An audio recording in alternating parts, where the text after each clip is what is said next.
Are recording now. Thank you all for coming today to join the discussion on the exchange. I'm Deborah Turner. I'm a volunteer. I'm co-facilitator along with Dr. Mary Clark. And Dr. Clark, if you just want to raise your hand here, you'll be hearing from her in a second. Today's topic is finding advocacy volunteers and keeping them involved in non-advocacy efforts.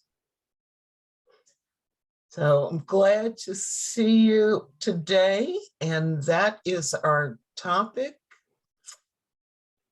And do we see, is Sarah joined us yet?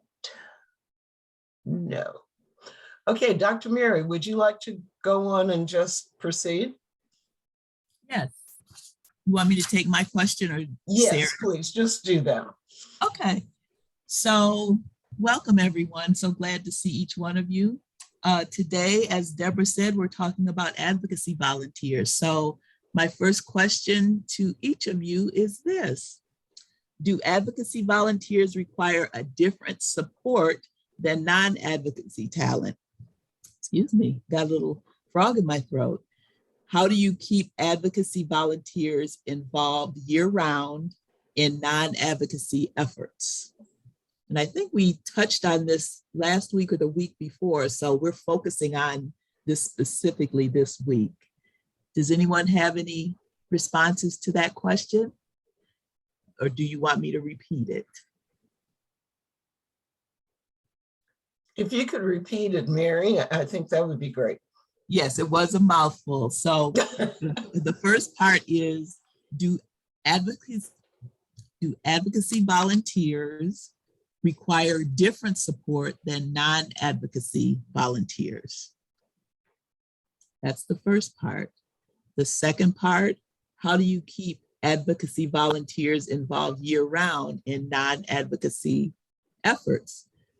Deborah, do you want to define advocacy volunteers just so that we have a clear definition? Or Tara, would you like to do that?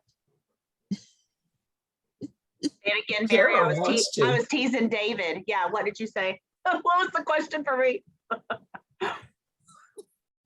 Well, the question, Tara, is would you like to define what we mean by advocacy volunteers in this space? I would just be happy to do that. So typically we think of advocacy volunteers as those folks who are involved with our state-based advocacy campaigns. And typically folks think of them as being most involved during our session. And as we know, for some states, their sessions may not be every year and their sessions may not be very long. There are a couple that have fast and furious sessions. So they are usually thinking of how those folks can remain in contact with the office so that they're around for the next campaign season. And then as we all know, oftentimes we're working on those national campaigns that still have a state activity, which could be anything like our prescription drug programs, our prescription drug advocacy. It could be Social Security, Medicare. We've worked on caregiving at the federal level. And those things tend to, come and go with what's happening at the national level.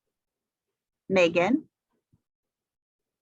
Yeah, I was just going to comment. We are a state that has a legislative session that runs the first part of the year. So it just started in February and it usually wraps up around May, maybe early June. And we have monthly meetings with our advocacy volunteers and we continue to do those for the entire year. So I think that's one engagement tool that we have to keep people in the loop, is just to continue those monthly meetings consistently. We also do a weekly email out to advocacy volunteers.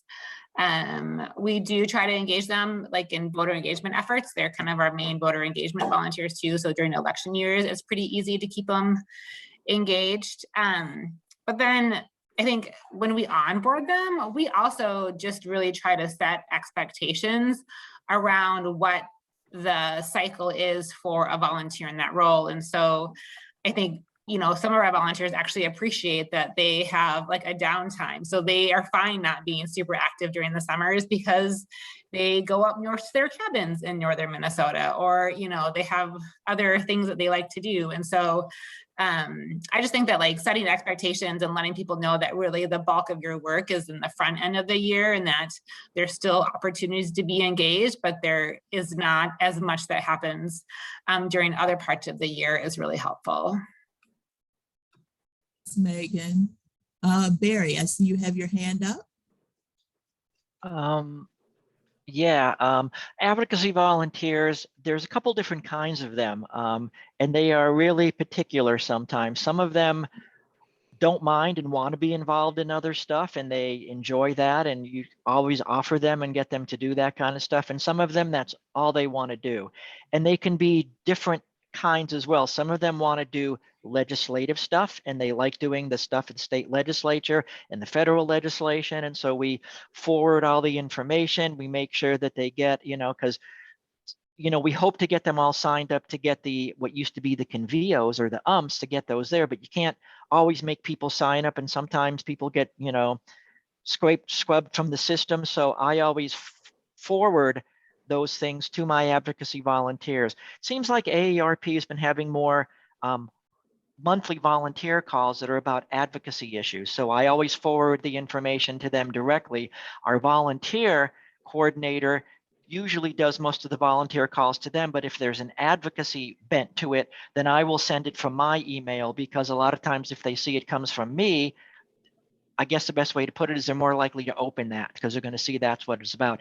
And then there are the advocacy volunteers that love voter education, as she said before, but some of them, that's all they love and that's all they want to do. We have some voter engagement volunteers, advocacy volunteers, that they come around every 2 years or they come around every 4 years. They like to go see candidate events. They like to do all that kind of stuff. And I'm careful not to overload them with too other stuff, because I sometimes get emails back say, stop sending me stuff about the legislature. I really don't want to do that. Let me know when we're going to go see candidates. So I think they're kind of a peculiar breed.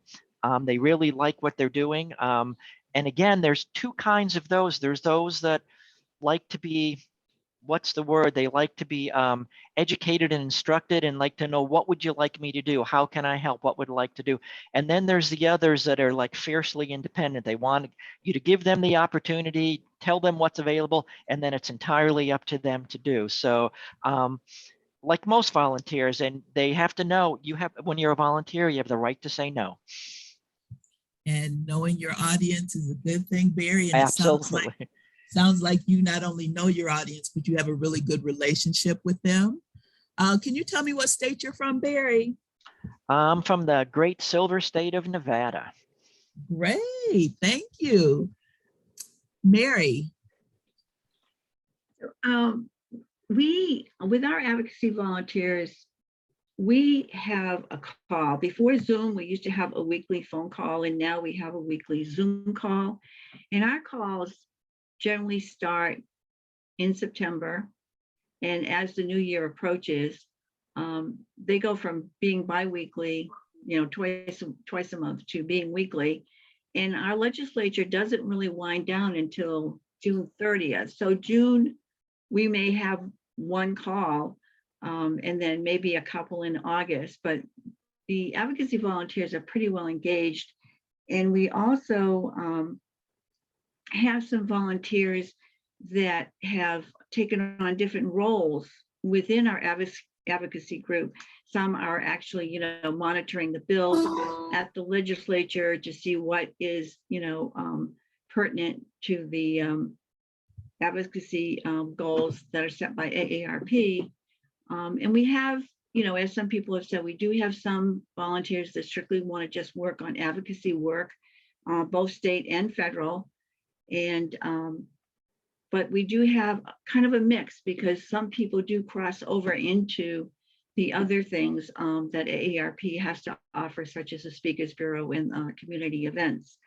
So they're pretty well actively engaged, especially because we do have, the primaries, which is something that is always a big draw.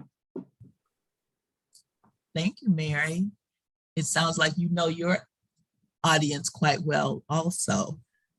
Kelly, I see your hand up. Yeah, hello. Good afternoon, everyone. Regarding that first, oh, I'm sorry, I took my camera off, but I didn't open those slides. The first question about, is it extra care and handling, if you will, for advocacy volunteers? I think, at least for Ohio, as we get further, as the volunteers self-identify into their issue area that they really want to focus on, if that's the case, then yeah, we do take a little more care and handling with giving them very detailed trainings, information, updates, that whole thing. So there is, I think, a little more care and handling with advocacy volunteers. And I'll just echo Mary and Barry, I think, with the someone advocacy and that's it, and then others are willing to cross over. And then as far as things to do when our legislature luckily runs, or unluckily maybe, runs the full year, every year. So, but there are certain downtimes, especially during an election year. So I came up with a list a number of years ago about ways to engage legislators on those downtimes. Follow your legislators on Twitter and Facebook and then comment on their posts. Take information sheets or invitations to their offices if that's feasible. Take pictures and videos at events and tweet or post during those and tag the legislators so that they see what we're doing in their communities. So tax aid flyers, driver safety information that they can share with their constituents. Those are just a few of the things that are kind of on the list that I came up with. And, volunteers will do those or not as they're comfortable doing. Great, and those are some very interactive methods of engaging, and some of those do cross over to some of the other teams that we have, the tech team, because there may be some doing legislative work that just really enjoy technology and they become more engaged in that technology conversation. So those are some great ideas, Kelly. Thank you so much for sharing. Thanks. Deborah, you want me to move on to the second? Oh, let me see, Daniel, let's take your question and then we'll move on. Good afternoon, folks. Daniel Rowe here in Louisville, Kentucky, and I'm Associate State Director of Advocacy and Outreach, mainly working with a team of volunteers in Lexington, which is where the University of Kentucky is located. And one example, we are working on our getting our boots foundation set for our Speakers Bureau with our AARP Lexington team. And we do have a Power Teams model. We're not really utilizing it to be upfront at this time, but we do have plans to revitalize that as we get back to in person this year. But one example related to our Speakers Bureau, actually an example this morning, we were invited national speakers request from a professor at the University of Kentucky focusing on clinical studies. And so we spoke to 13 students that are looking into the clinical administration field. And so I invited 2 volunteers. One is with the AAA of the Bluegrass, and one is with the Bluegrass Care Navigators. And so these are regularly advocacy volunteers that are working full time and find time to assist us with our AARP Kentucky legislative priorities, virtual lobby week, things like that. But also were able and willing to speak to students this morning.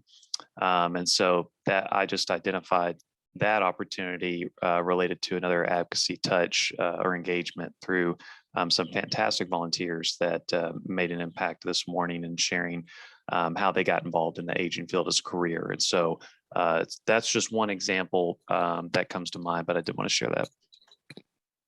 That's very helpful, Daniel. Thank you so much. Deborah, you want to take the second question?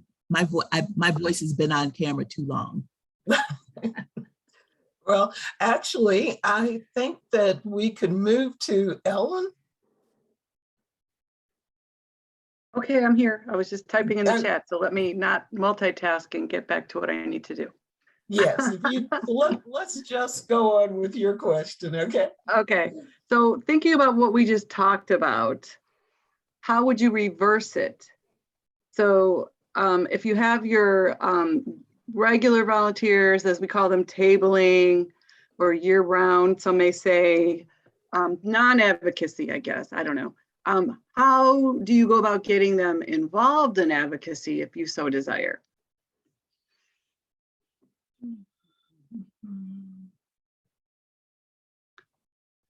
I can start. I think everybody's kind of summed it up as far as what the different types of personalities and people that have what they know they want to do or they don't want to do, but there are always plenty, if you ask me, who are open to other suggestions and ideas.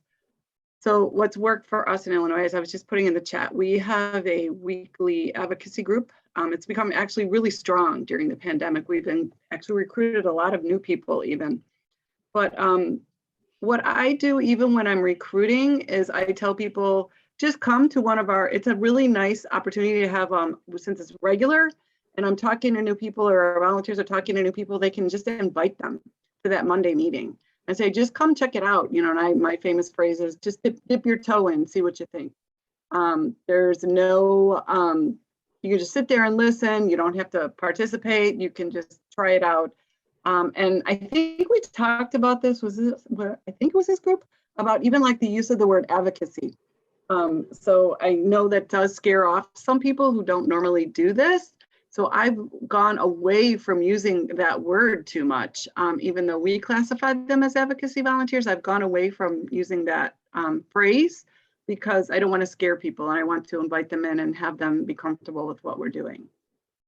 And I was just putting in the chat that we hold the meetings regularly, no matter what, even if we don't have much to cover, which is pretty rare, but we do a training. We, like this last week, we did a witness slip, walk through on a witness slip, how to fill out a witness slip. Since there's always new people coming in, and even our veteran volunteers, seasoned volunteers could always use a refresh. So that's what we do. And I'll be quiet and leave the floor. Oh, while people are thinking, one of the people who normally attends these exchange meetings is Elaine Warner from Connecticut. And of course, Elaine couldn't not send us information that will be put in the chatter group. But she wanted us to know that she's got a number of advocacy volunteers who, not calling themselves that, are being involved in non-advocacy efforts, and particularly in the Fun with Purpose arena. So she's provided a list of some of the upcoming events that they're doing, and I'm going to put all of that in the chatter group so that people can see it. It's quite extensive. I printed out, it's 8 pages long. So there may be things that you will give you good ideas about how to get people involved. She says she's helping them host, and they're working behind the scenes. She also sent in a new video. I know that some people in some states have been working on getting accessory dwelling units approved in their states. And Connecticut has produced a video with 2 speakers talking about the value of those in Connecticut. So I put that out on Chatter this morning for people to check out and download if you're interested. Okay. So back to Ellen's question.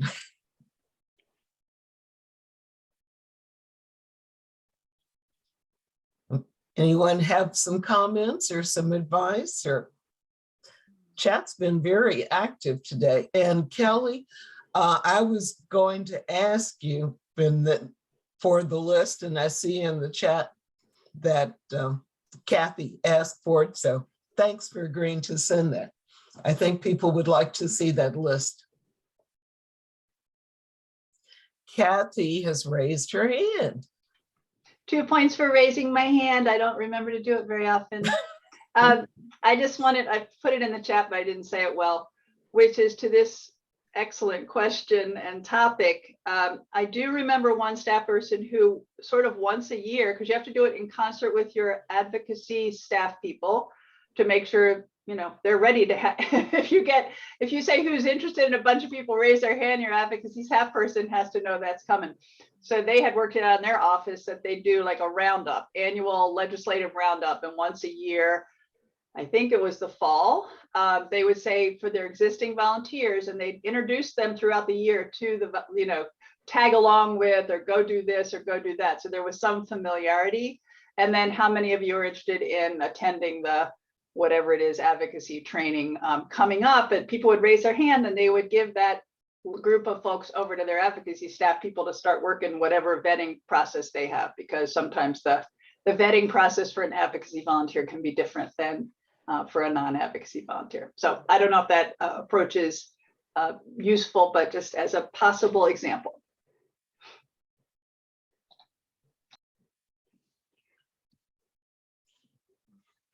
Thank you, Kathy.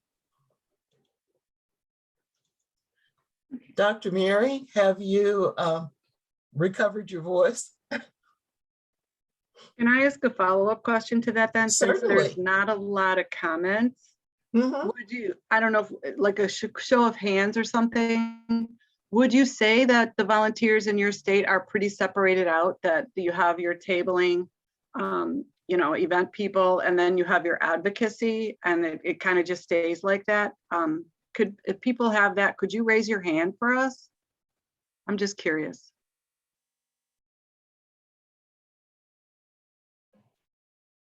Okay. I wouldn't say, I didn't raise my hand because it's not all of them, but probably 60% of the advocacy volunteers don't do other things. So it is kind of split, but you know, there is a lot of crossover, Okay. but then there's a lot of non-crossover too.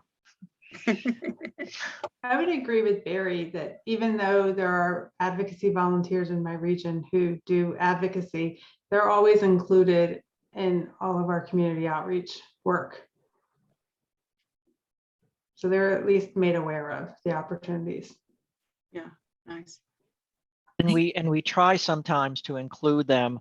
So for example, if we do a community outreach thing, you know, we did a bowling event and we called it Strikeout Greed, because when we had like Stop RX Greed, so we had that. So we had some advocacy volunteers come and sit at the table, not so much to check people in, but to like, there were petitions to be signed. There were the Stop RX Greed petitions. So we'd use the advocacy volunteers when there's petitions to be signed, because they can speak the language a little better than some of our typical tabling volunteers. So sometimes we include them that way as well in the community outreach when there's that, because, you know, we always, some of the community outreach is very much message light, but some of it is more than that. Some of that is really based around kind of an advocacy issue. And so we'll kind of include some of them, or if it's a voter engagement thing, we'll have, you know, some of the voter engagement people there to talk to people about that while someone else may be checking them in or something like that, like they normally do. Thank you all. And I think Joyce had her hand up a little while back. Joyce, I want to include you if your comment is still something you want to contribute.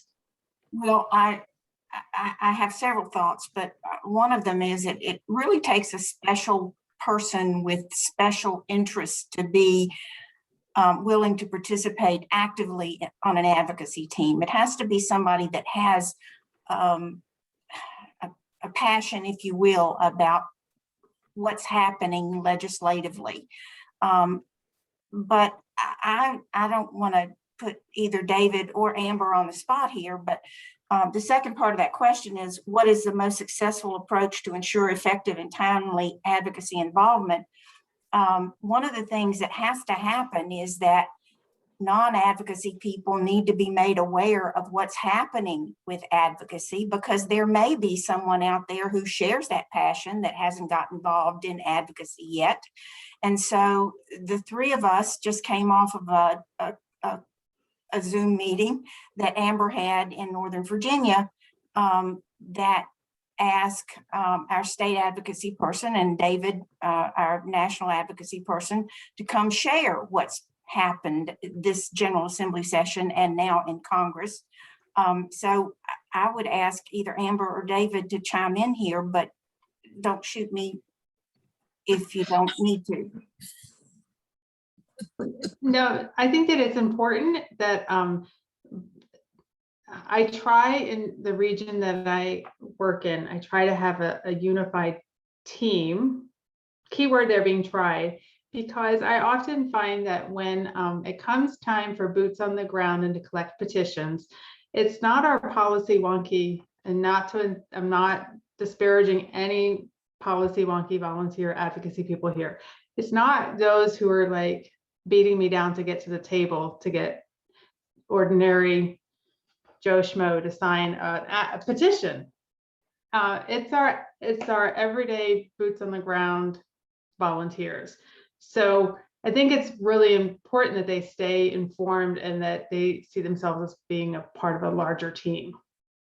I hope that makes sense. So Yes, David, yeah. do you want to add anything? No, I think what you said makes sense, and I have nothing to add. Yeah. I And do we just- appreciate the conversation. I'll say that much. I've never been in one of these meetings before. I find it very helpful. Thank you for coming, David. I will say that recently, you know, we do have advocacy volunteers, but just in the General Assembly, we had specific pieces of legislation and committee members, and it turned out that our advocacy volunteers didn't live in those committee member districts. So when we needed letters to the editor, we were reaching out to our community outreach volunteers. So if you have one large team and people have specialties, or they're willing to at least cross over and help out where needed, I find that to be the probably the best of both worlds. And I agree with David. This has been a very engaging conversation, as it always is.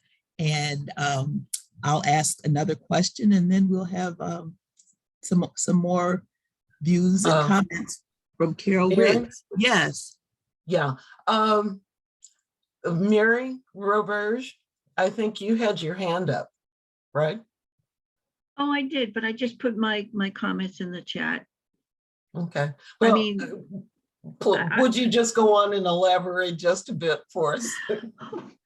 well, no, what I had said was at one time when we met in person, we had a volunteer who was involved in both advocacy and also the community, and he offered to hold a monthly like little coffee session with the community volunteers if they wanted any updates on our state legislature. I mean, I live in New Hampshire and we've got a 400-member legislate house.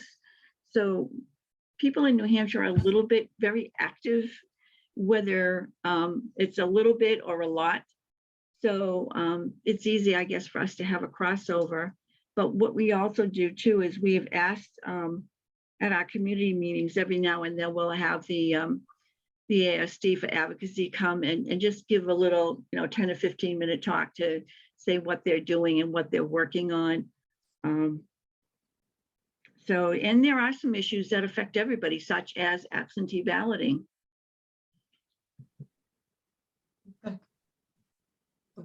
Thank you, Mary. And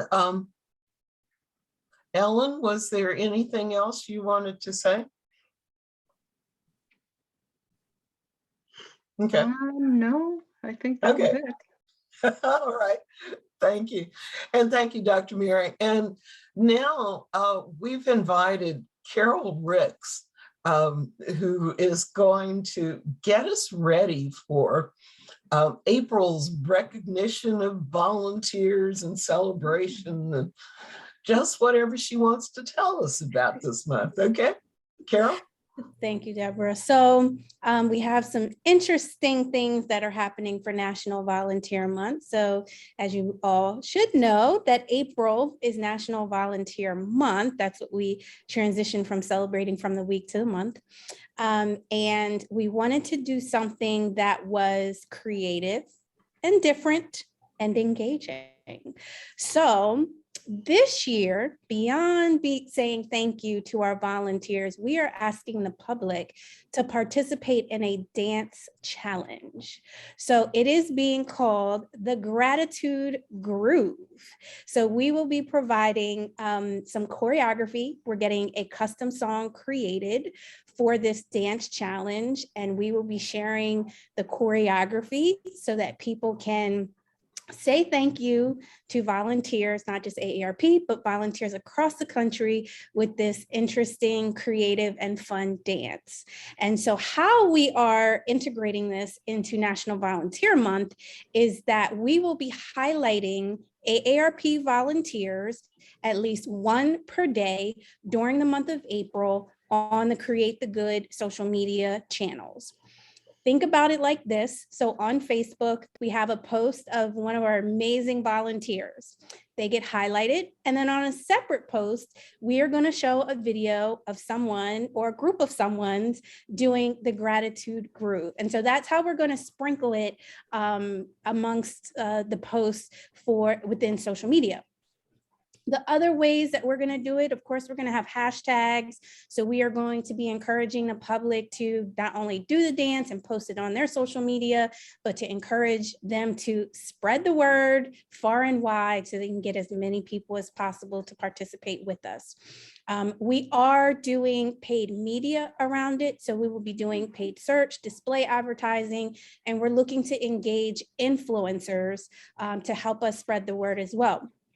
We will be doing community outreach to nonprofits who have engaged with Create the Good, as well as national nonprofit partners who might want to use the gratitude groove to say thank you to their volunteers, as well as dance companies, skating groups, ice skating groups, just various organizations and groups that like to dance, and have them participate in this as well. So that will run throughout the month of April. But we have some live events that are also in coordination. So April 5th with AARP Maryland, we are doing a card making event, so a virtual volunteer event, where we have Faber-Castell, the craft company, who will be providing the instruction, and we will be doing a dance break. So as people create their thank cards, we're going to take a little moment, and for those that know the dance, they're going to do the dance, and for those that don't, they're going to see the dance and they're going to shimmy and shake anyway, because as long as you move, you're good. We also are planning on doing a virtual dance party the end of April. We haven't finalized the date, but we're looking at the 26th, 27th, or 28th, so that last week in April.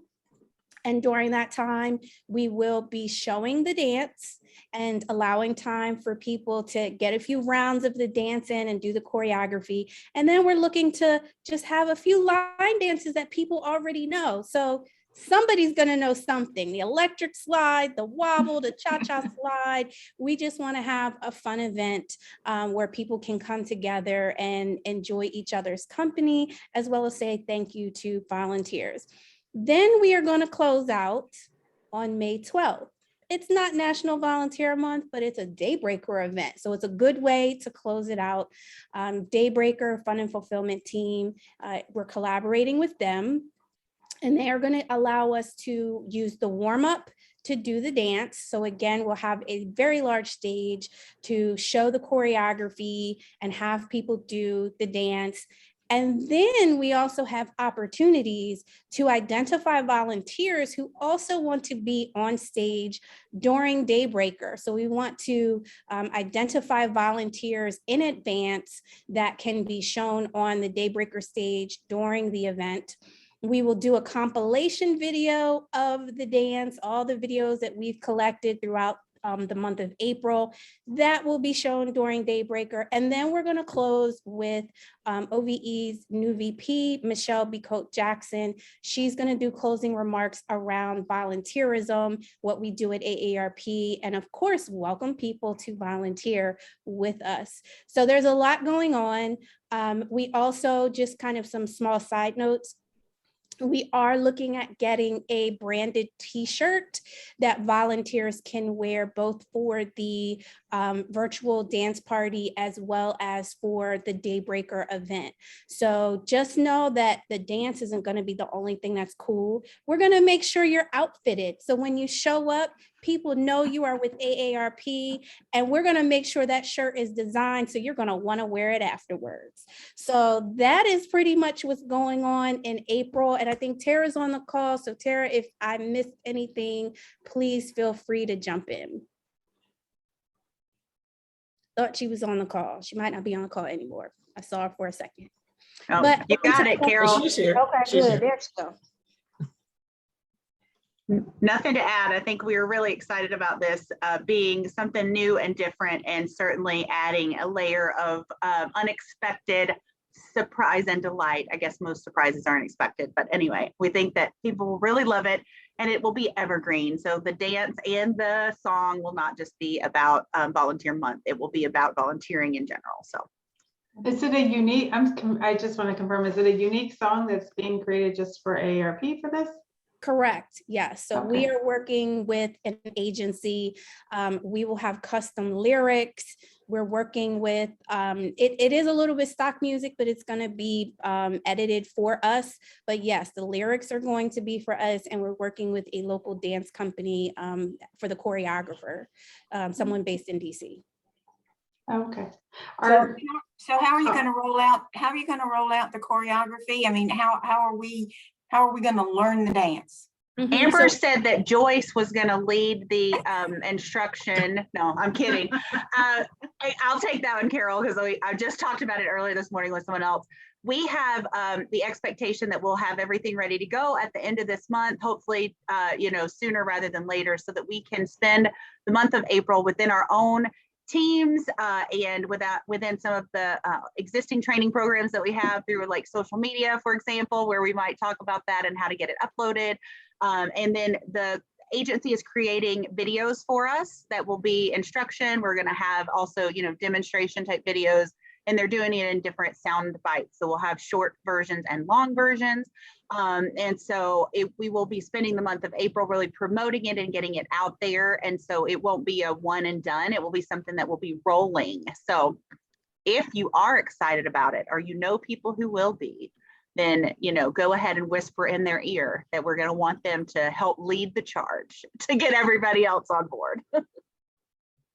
Well, I just wanted to add, I don't have a link to it, but it'd be fun. David DiBiase, my colleague here, who's hiding behind the camera, he wrote a song for AARP Virginia Volunteers last November.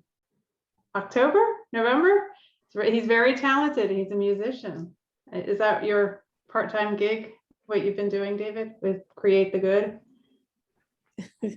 Not exactly. He's actually written a second one that he did for the South region. So he's quite the lyricist. Yeah. Well, that's good to know, because we can always have different riffs off of the song that we do. I mean, how social media works, always open to modifications. And I will say that we are trying to make this dance all inclusive. So we want to have different kind of versions so that people who can use their whole body, they can, but if somebody wants to do it in a chair, they can do it that way as well, which is why we also said, hey, if you're on roller skates or ice skates, if you can do it that way too, hey, we'll take it. Just go ahead and record it. And we want you to post it out in social media. And again, we are going to select certain videos. We're going to do a compilation, and we're going to have that as part of the Daybreaker event, which if you haven't joined Daybreaker, they usually have quite a few hundred, if not thousands of people that join that event live. So it's a great opportunity for visibility, not just for our amazing volunteers, but for AARP overall. Any other questions? Or did I do just that good of a job? When I drop the mic, just let me know.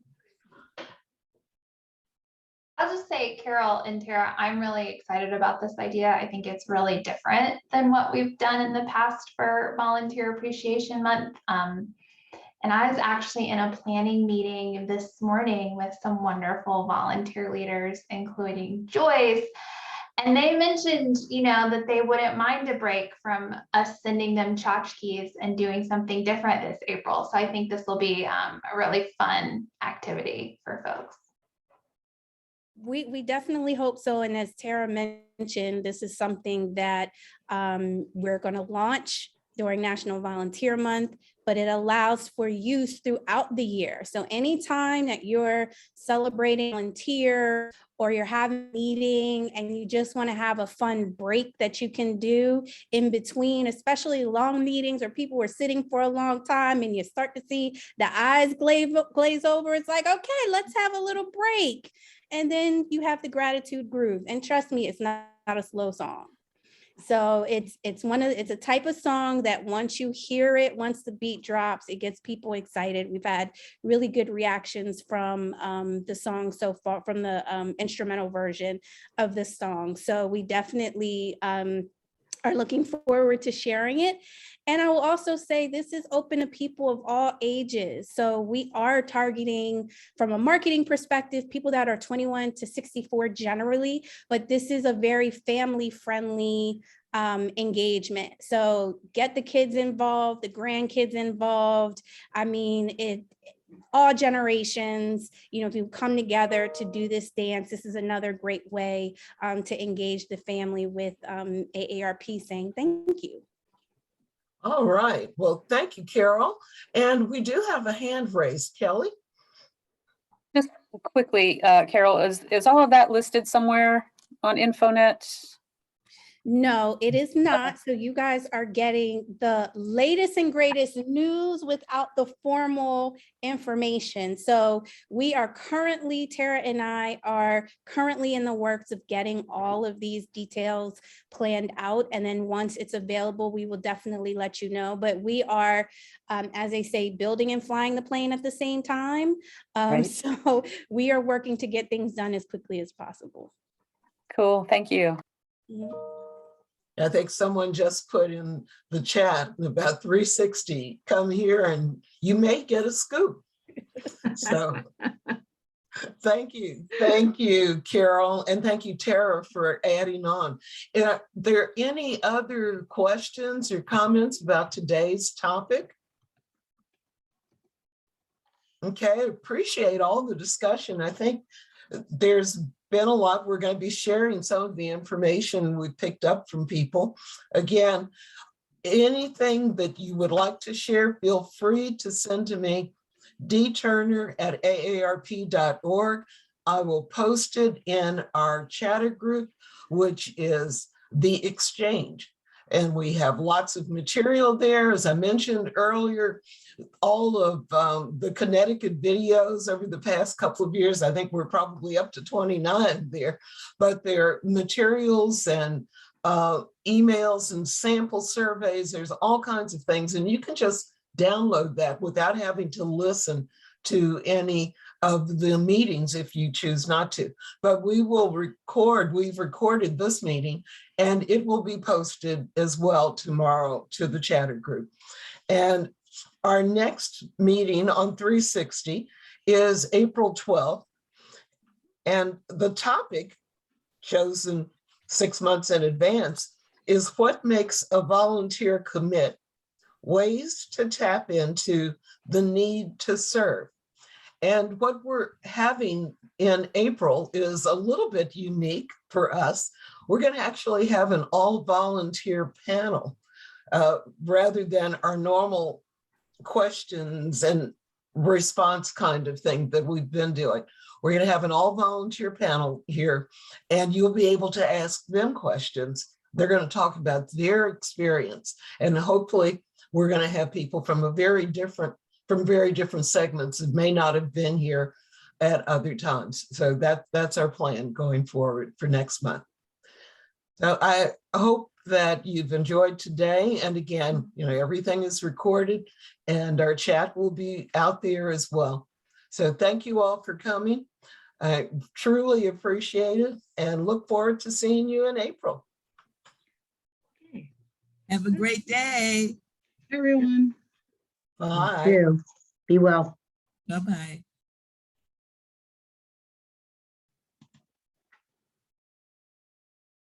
Stop recording. Well, Oh, see, I David's could- still here. David would like to be added to your list, Deborah, of your email list. Got it. Yeah, thank you. Do you want me to send you a quick email so you'll have mine? Sure. Just send it to the D Turner. Okay, great. Thank you. Today was very helpful. David, I'm going to ask you to say out loud what you said about working here for 12 years, because you're looking at some of the people that work very hard on this session. So I would love to have them hear it from you. Yeah, I've been here 12 years, and since the day I arrived, I never understood why ARP didn't have conversations like this.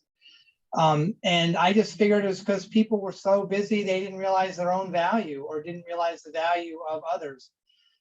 I didn't say this earlier, but I would call people or email people who had worked on the same advocacy issue that I had. And a lot of times I wouldn't get my email back, or they'd be too busy to talk. And I just like, okay, ARP is not a friendly place for someone who's, when I was new, but I felt new for like 3 years. Yeah. And I didn't understand why we didn't coach each other up and why we didn't share our knowledge.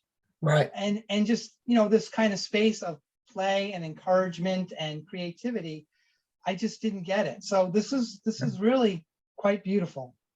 Thank you. Thank you. I appreciate it and look forward to your being involved in other topics in which you're interested. Thank you. David, this is OVE. Come and play with us. We love doing this kind of thing. Yeah. I don't know where I've been. No, But, that's all right. It's all meant to be. Nice to see you. Thank you.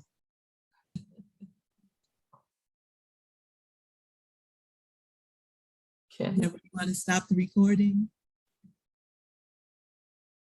I thought I did. See, look at this.